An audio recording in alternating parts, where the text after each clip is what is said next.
Hi guys, it's Trevor Tolliver here, and you're listening to the Blue Day podcast.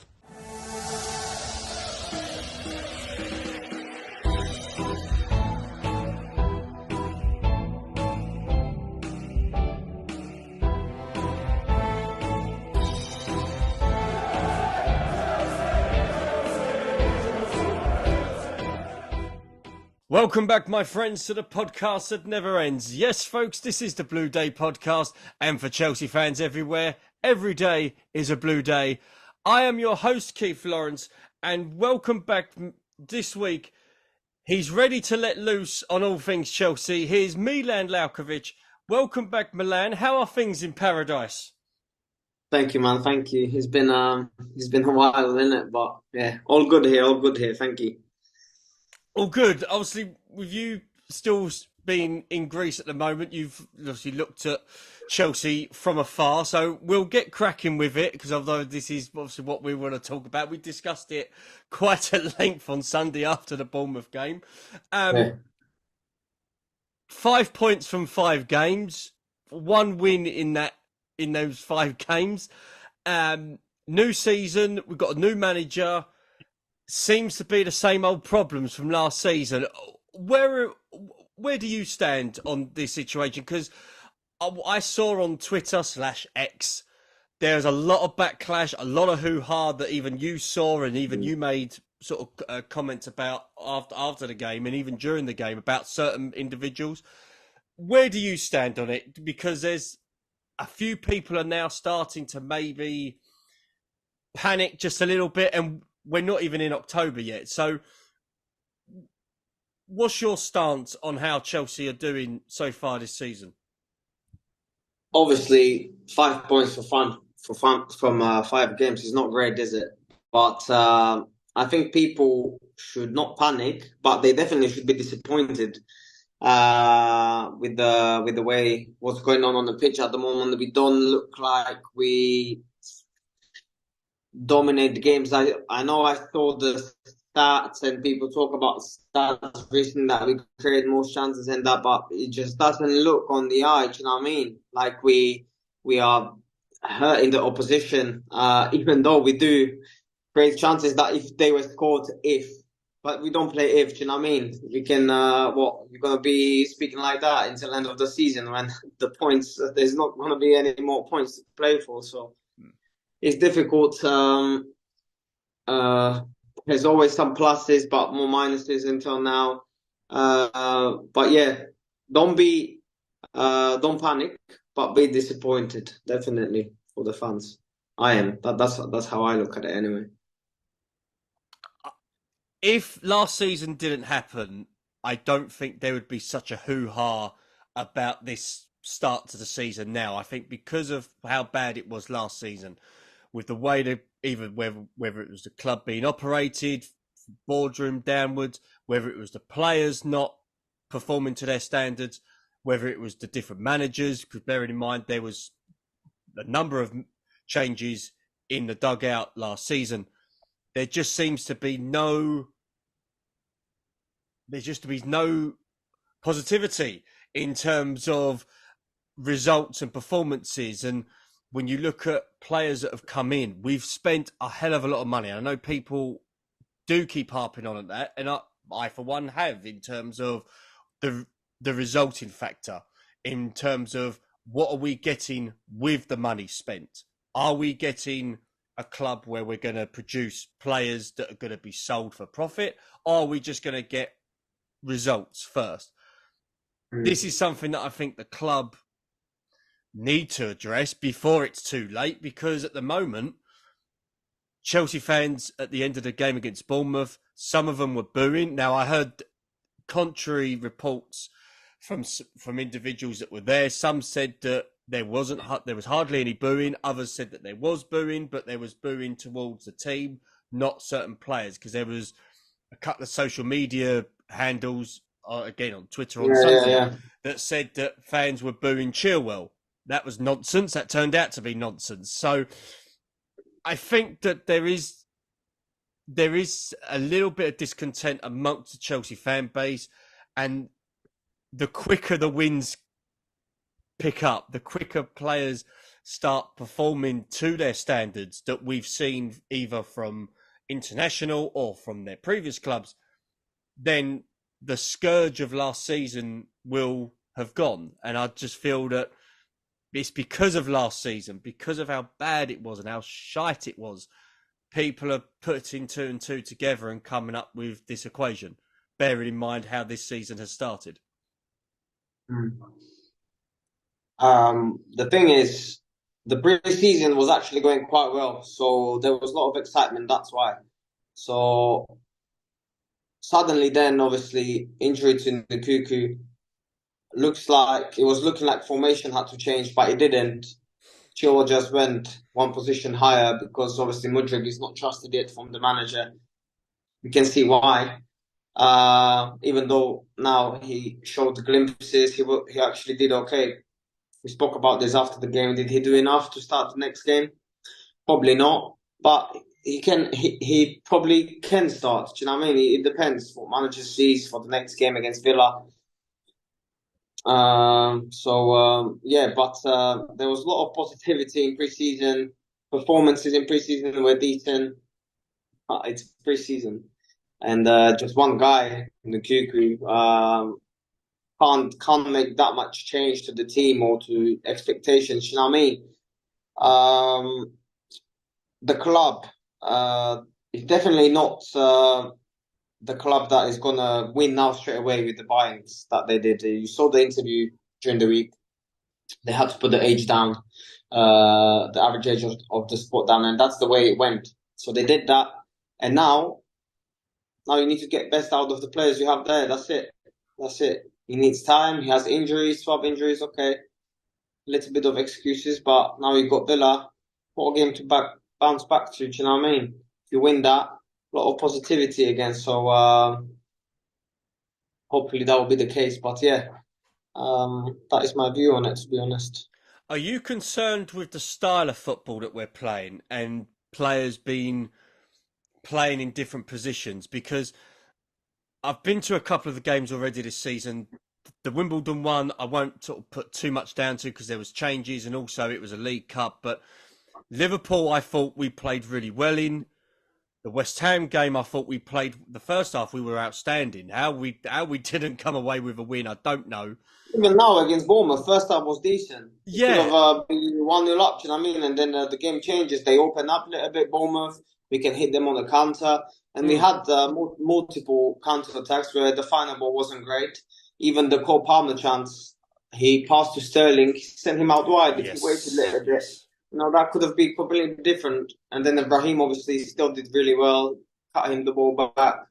Goalkeeper made a great save. Raheem was unlucky with the free kick as well. So, but yeah, second half wasn't good though. Wasn't good. We could have won it, but we could have lost it as well in the second half. So, strange game, man. Yeah, the style of play though. The style of play is not at the moment. It's not nice on the eye, is it? And especially if there was a style of play and you're not winning, fans would be like, okay, you're playing nice football, results will come. But at the moment, that's not the case. So obviously, there's a lot of anger all over social media. Is that because when you look at it, Milan, that players have come in, we're not too sure what they're going to be about. They're coming to a new league. You know as well as I do, when a player comes into a new league, it's completely different. They're trying to adjust. But because of the expectations at Chelsea and because of obviously with last season with what happened, is it because fans like ourselves are looking at the players going, you need to get the ball rolling quickly? But it's tough because they are young players. They're not players that have played in World Cups. They're not players that have played in Champions League finals. These are young blood. These are players that are going to hopefully, if Chelsea have their way, going to be here for the next 10 years. They haven't got that experience of we're here, let's get going. It's going to take them time, especially if they've been used to playing in teams like Villarreal or Shakhtar, for example, Mudryk, who's played less than 80 professional games, or even in Ligue 1. It's surely got to be tough for these players So when performances aren't there, do we have to cut them a little bit of slack? It's difficult, you know what I mean? Because young player, okay, what is young player? Young player is 17, 18, 19, 20, do you know what I mean? They have experience. These people have experience from top leagues. It's not like they come from a youth team or academy. They come for big money. So, okay, you're probably not going to hit the ground running straight away. But look at Doku from Man City. They bought him. Straight away, he looks like one of the best wingers in the league. You know what I mean? Grealish will have a hard time going back to that team. He's fantastic. So I think obviously it's easier to come back to. I mean, it's easier to come to City's team than our team at the moment. It's not Paul team because they're in Champions League, but a lower team than Barcelona. He looks great. So Callum Hudson-Odoi, that's unbelievable for Nottingham Forest. Was a goal, do you know what I mean? So at the moment, it looks like it's just not clicking. But I don't expect anything else at the moment. It's so many players. You've got injuries. How can it click? How many times did they put 11 players, same team? Do you know what I mean? In the games, when you win, you don't change the team. But at the moment, you change the team all the time because we're not winning. You're looking for something, or injury happens, or this and that. Obviously, Colwell playing left back. Maybe Chilwell was away. They tried something on the international break in training. It was working, so they put him there. Colwell is a centre back, but then you've got Thiago Silva. So who you dropped? You know what I mean? This is up to the manager. But yeah, I would probably like Silva and Colwell, and obviously Chilwell because we don't have another left back. But Madsen is knocking on the door probably as well. So, but let's see. It needs to improve. It needs to improve quickly because the other teams are running away if we want to, just be in the Champions League or whatever. But still early days. It's good that it's still early days, and people are going to come back from injuries. So, and this is the thing that some people haven't really looked into or haven't really realised is the fact that pretty much for over 12 months we haven't had a game where we've picked our strongest 11. We haven't had a game whereby all 11 players that we could pick that are the strongest, like James at right back and Cuckoo left wing, maybe Sterling or somebody else, maybe even Brozier up front rather than Jackson. I think Brozier, I personally believe he's more suited to the Premier League than Jackson. But we haven't. Yeah, but it's going to take a while. It's going to take a while until they get back to his fitness and everything. Yes, been out for ages, match fitness, or long time. Yes, but we haven't had a chance to evaluate Chelsea or evaluate Pochettino with our strongest 11. We've always had either one long injury or two short-term injuries, one long and three short. The injury list has always been quite big over the last year or so. A couple of people are commenting about that. A few people are talking about maybe it's the medical department, maybe they're not doing their jobs properly. There may be sort of assessing players and they're not assessing them properly, whereby they may be taking them back too early. As a former player, have you ever seen that before, or do you think that there is something in that? End of the day, it's always up to the player. He gives you green light. The physio gives you green light, but if you tell the physio that you're fine, then what can physio do? Do you know what I mean? What else can they do? Like they give you a program, you do the program with them. If it's 6 weeks, it's 7 weeks. If you come back earlier and you tell them that you're feeling better, then it's on you. It's not on physios. Do you know what I mean?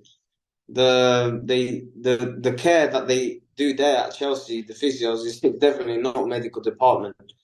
So they do a fantastic job there. I know a lot of people there, so it's definitely not them. They get you right, in a great shape, and you're ready to come back to training. But if it's the case, if player comes back a little bit earlier, it's because the player said he's ready and he's fine and he did all the testing before he can come back to the first team training, to the pace and everything. So this is nonsense if people speak like that. And there are a There's number of players. there's a lot of work done before you can go back training with the first team. They don't just put you there because you feel no pain anymore. Do you know what I mean? It's a process. Well, what's it like as a player then? Because if you've suffered from a long-term injury or a recurrence of a short-term injury that's come back, what's it like for that particular player, and what's the process for that player to get back into the first team or get back to at least training with the first team? It depends. Sometimes it's because you're trying to protect the one leg, you're starting to use your different parts of the body more, and that goes. You know what I mean? When you, for example, if you do a hamstring, you've got a program 4 or 5, depends on the injury. If you've got grade 1, grade 2, grade 3, obviously that's quite a big one. Maybe sometimes it's with the operation, like Hurricane had. So yeah, then you're strengthening your hamstrings. You do the work with the physios, with the strength conditioning coach, and then you're outside and you're doing the work there. So it gets you ready to come back to training with the first team, the tempo and everything, the fitness. First, you're running alone, you're doing stuff alone, and when you feel ready, you speak to the physio and you're ready to come back. But as I said, everything has a plan. It's a process to come back training. And you look at, again, with our injury list, you look at the likes of James. People are now questioning whether or not James is going to play at that elite level, or whether he's going to be the old Reece James because of the amount of injuries he's had.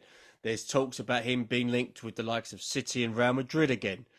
Some Chelsea fans who I've spoken to online, or some have actually contacted the podcast, have said probably it's time to cut the cord and let loose, get as much money out of him as possible, and then we can start again. Where do you stand on this? Because James, it seems, over the last 12 to 24 months has been injury prone. Do we look to sell him on, or do we say, listen, he's our captain, he's one of our best players, or if not the best player, we need to keep him at all costs, despite the fact that he's been constantly injured throughout the last couple of years? It's nonsense. How can people want to sell the captain? Like, is this crazy or what? Do you know what I mean? Like, how can even someone think that? Well, because of injuries. So what? People have injuries, man. Many people have injuries. Sometimes people have more injuries, some people less. This is just, sometimes it's luck. Sometimes it's, as we said, thinking that, okay, now I'm ready. But the game is completely different than training. You do some crazy movement, somebody gives you a bad pass, you overstretch, your muscle is not flexible enough yet. Like, everything comes to it. As I said, you protecting yourself a little bit in training, but then game is different. You have to sprint straight away, multiple sprints in a row. I don't know. So, but as I said before, Reece James, every time he comes back, is because he's ready. It's not because he come back early or because this is okay. If it's Champions League final and you take a painkiller injection, this is different. And then for your ankle, you definitely don't do it with the hamstring because he's a runner, he's a sprinter. He needs to have them strong, and he does. I've seen obviously clips, but he does work off the pitch, in the gym to definitely be in the best shape he can. So if he comes back, then obviously I'm sure they're looking at it at Chelsea, and he might take another extra week now to get it done. And if he comes back again, then it does. Do you know what I mean? This is life. Like, obviously, you wouldn't want that, but I'm sure everybody is looking deep into it, why this is happening, and they're doing the best they can to strengthen him up, and so he can be obviously involved because he's one of the best right backs in England. With Kyle Walker probably, and obviously Chelsea captain, so you need him, especially his delivery and that. In terms of players, and when we're looking at, for example, our new midfield, we've got Lavia, who is injured. Caicedo came back from international duty injured. Hopefully he'll be back by the weekend.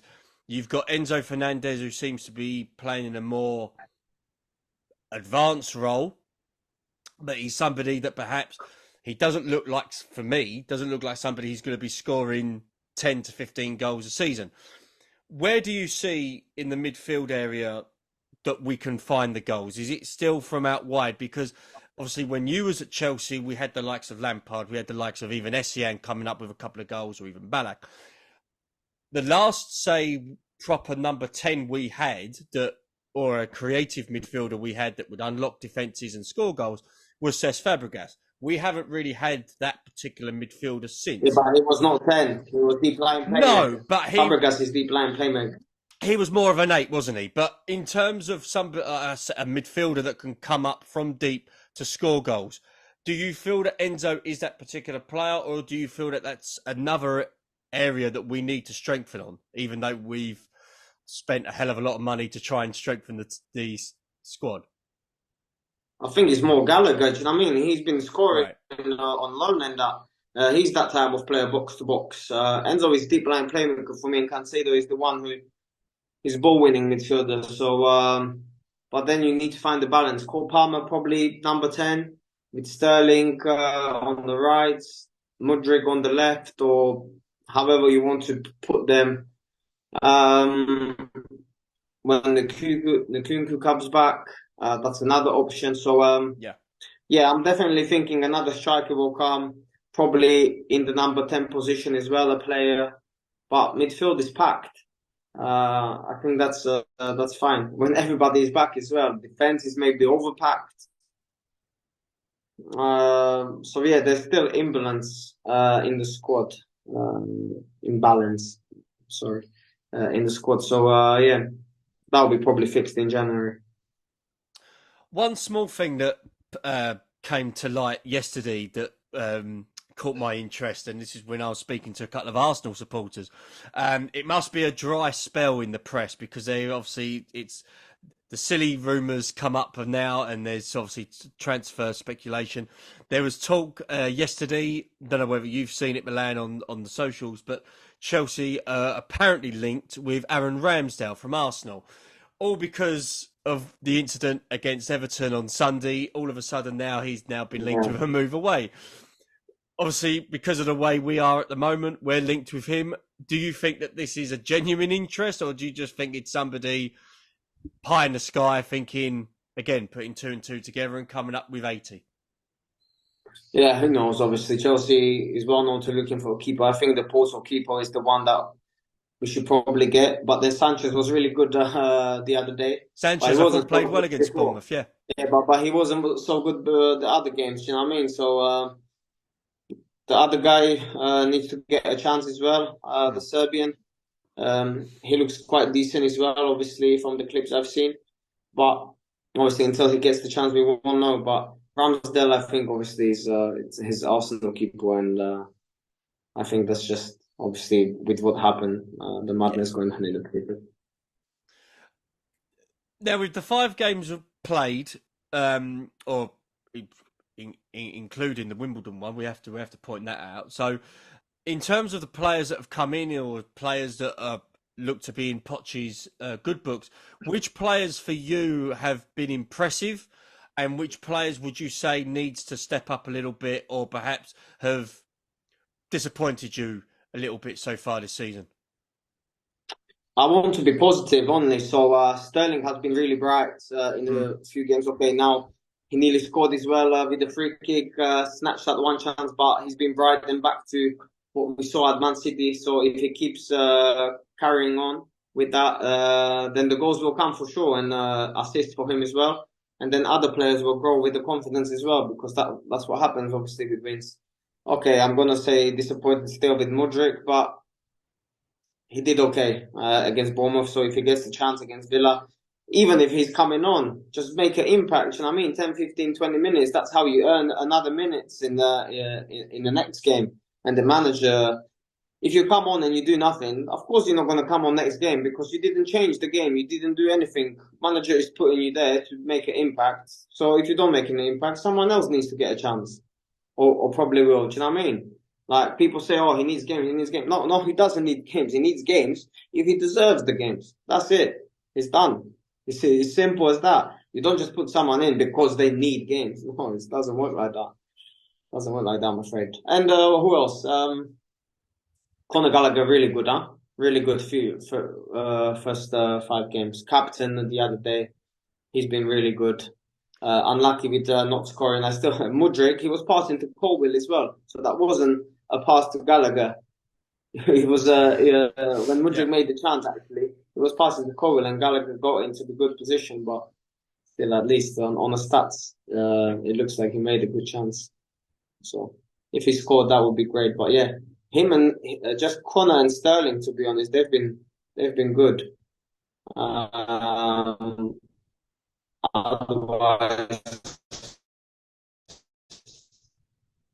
okay, Enzo is Enzo, so he keeps the ball ticking and so obviously he's great, and but others, so which is that's the situation now. And do you think it's slightly a bit unfair that people are commenting that Poch is perhaps, mate, this will sound crazy, but obviously with the way Chelsea have been run the last 12 months, anything's possible. There's fans amongst socials talking about Pochettino, saying that this guy's not the right person. He's not getting a tune out of the team now. All this nonsense. He's not though. He's not. Yeah, he's not getting the tune out of the team at the moment. But you see in his interviews, he says they know what they're doing. He spoke about the project. I think behind the scenes, obviously, people are backing him. Unless we lose all the games, he will be there. Do you know what I mean? It's a project. So let's see end of the season or after, I don't know, 10, 15 games. You got the cup competitions. So yeah, injuries coming back, as we said. And then I think he will be judged more. At the moment, I'm not even judging. It's no point. It's no point. Well, again, It's not a point to be over disappointed. You know what I mean? Okay, we should be beating Bournemouth, but it is what it is.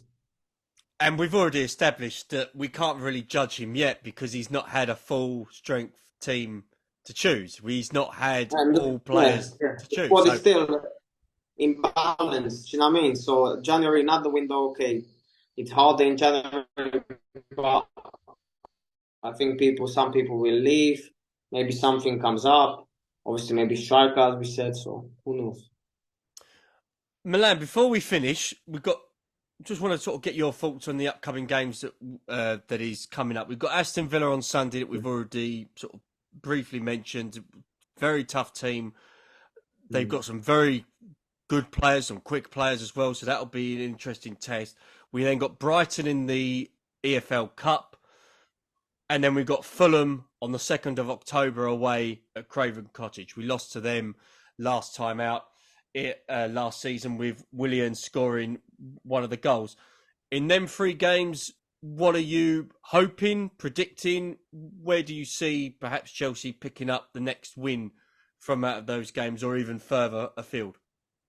It doesn't get easier, does it? No, 3 really tough games, man. 3 really tough games.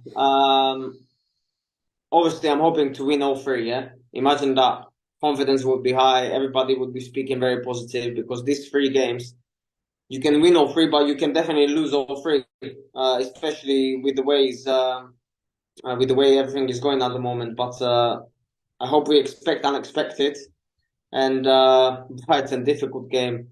The way they play, the way they control the ball, and off the ball they like wolves, chasing. It's fantastic the way they set up with their manager. Fulham is a London derby, but hopefully we will be. Listen, we are a better team than Fulham, yeah. So we should be beating them, but it's a London derby. We know in a great situation, so anything can happen. And the Villa will be high after obviously their result, and but what a game to obviously turn everything around. You know what I mean? Get a win, and the fans will be buzzing. Well, let's just hope there is, because with the way things are going, I don't want to hear. I'm going 3 out of 3. 3 wins. 3 wins. 3 out of 3. 3 wins. Yeah. I love the optimism, Milan. I really do. Not going to happen. No, hey, you never know. Jackson might score in all three. Maybe. Yeah, why not? Hopefully, man. Maybe. But we hope you've enjoyed today's show. We're going to obviously look at the Chelsea Villa game on Sunday. We'll obviously look to review that next time out. We'll obviously maybe even review the Brighton game as well. If you want to see Milan on Twitter, he is very vocal on Twitter, but he is very good as well. Find him on Twitter at Milan Lalkovic. Find us as well at the Blue Day Pod on Twitter. Find Milan on Instagram, where he is currently in paradise at the moment, enjoying the fine drinks and the fine water. Find him on Instagram at Milan Lalkovic. Plus, find ourselves at the Blue Day Podcast. And if you are looking to find us on Facebook, we are at facebook.com/the Blue Day Podcast. We also would like to thank our sponsors for the show as well in Fanatics and Manscaped.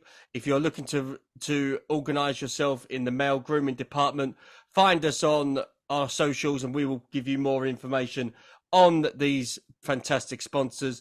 But I have been Keith Florence. He's been Milan Lalkovic. Keep the blue flag flying, folks. Stay safe and carefree.